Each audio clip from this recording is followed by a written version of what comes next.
டிஃபனுக்கு வந்து ஒயிட் குருமா தான் செய்ய போகிறோம். எப்படி செய்யுதுன்னு பார்க்கலாம். Welcome to Sunday special. எண்ணெய் ஊற்றியாச்சு. பட்டையும் லவங்கம் வந்து பட்டையும் ஏலக்காவும் போட்டுக்கிறேன். லவங்கப்பூ இல்லை. இஞ்சி பூண்டு தட்டி வச்சுக்கிறேன். இது வந்து ஏற்கனவே ஒன் பார்ட் ரெசிபி தான். ரொம்ப ஈஸியாக சீக்கிரம் முடிக்கலாம்.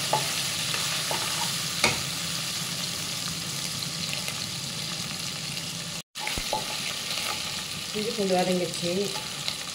வெங்காயம் போட்டுக்கலாம்.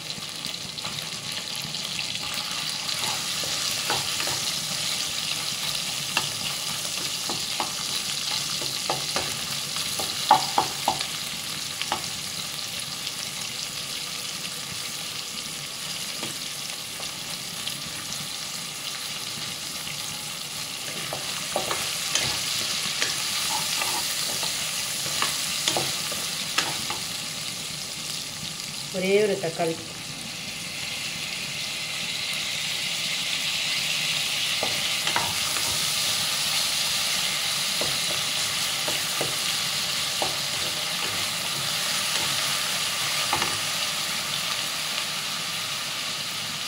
நல்லா ஒரு 7 பச்சை மிளகாய். இது வந்து காரம் வந்து பச்சை மிளகாய் மட்டும்தான். அதனால் நல்லாவே போட்டுக்கலாம்.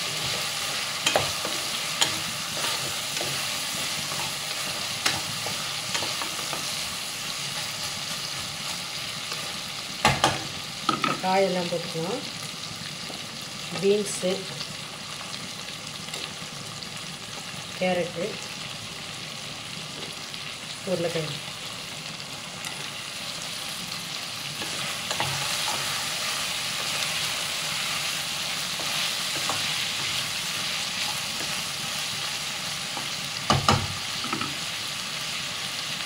கருவேப்பிலை. நல்லா ஒரு கைப்பிடி நிறைய கொத்தமல்லி.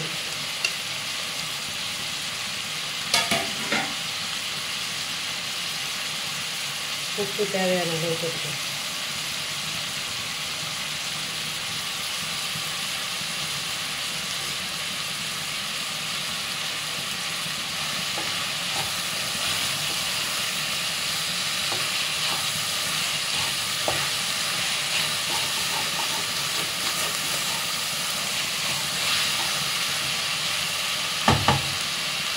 இப்போ இதில் வந்து நான் வந்து தேங்காய், சோம்பு, கசகசா அரைச்சிட்டேன். இதில் நல்லா தண்ணி விட்டு அரைச்சிட்டேன்.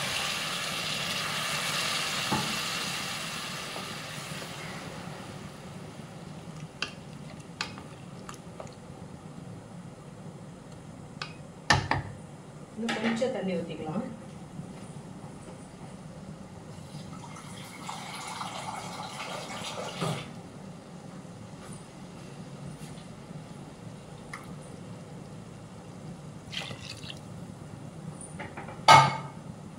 அவ்வளோதான். இப்போ நான் வந்து ப்ரெஷர் போட்டு ஒரு 3 விசில் விட போகிறேன்.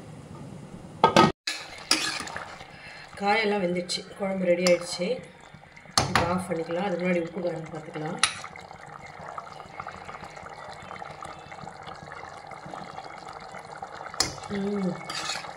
சூப்பராக இருக்குது.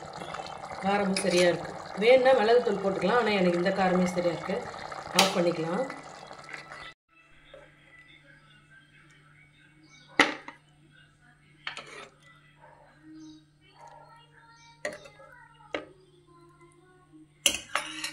குழம்பு டேஸ்ட் பண்ணிடலாம். இதெல்லாம் கிண்ணத்தெல்லாம் வச்சு சாப்பிட முடியல. நல்லா ஊற்றி